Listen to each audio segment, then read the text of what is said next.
عبداللہ بن عباس رضی اللہ عنہ نے کہا، نبی کریم صلی اللہ علیہ وسلم صحابت اور خیر کے معاملے میں سب سے زیادہ صحیح تھے، اور آپ صلی اللہ علیہ وسلم کی صحابت اس وقت کچھ زیادہ بڑھ جاتی جب جبرائیل علیہ السلام آپ صلی اللہ علیہ وسلم سے رمضان میں ملتے۔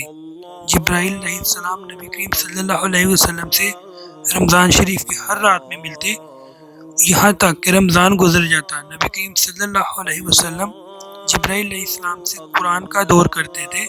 جب جبرائیل علیہ السلام آپ صلی اللہ علیہ وسلم سے ملنے لگتے تو آپ صلی اللہ علیہ وسلم چلتی ہوا سے بھی زیادہ بلائی پہنچانے میں صحیح ہو جایا کرتے تھے۔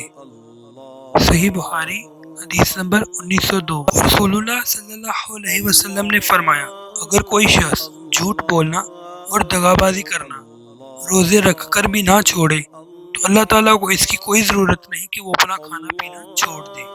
صحیح بخاری حدیث نمبر 1903۔ رسول اللہ صلی اللہ علیہ وسلم نے فرمایا، اللہ پاک فرماتا ہے کہ انسان کا ہر نیک عمل خود اسی کے لیے ہے، مگر روزہ کہ وہ ہاتھ میرے لیے ہے اور میں ہی اس کا بدلہ دوں گا، اور روزہ گناہوں کی ایک ڈھال ہے۔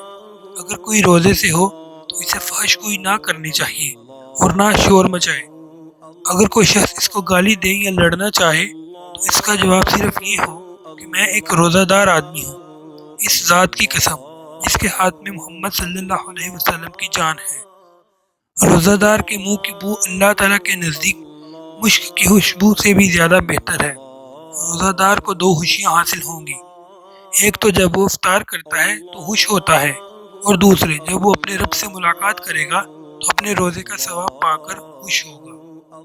صحیح بخاری حدیث نمبر 1904۔ ناظرین، آپ کو اگر میری ویڈیو پسند آئی ہے تو پلیز گڈ ٹاکس کو سبسکرائب کریں اور بیل آئیکن کو کلک کریں تاکہ ایسی اچھی ویڈیوز آپ تک پہنچتی رہے۔ شکریہ۔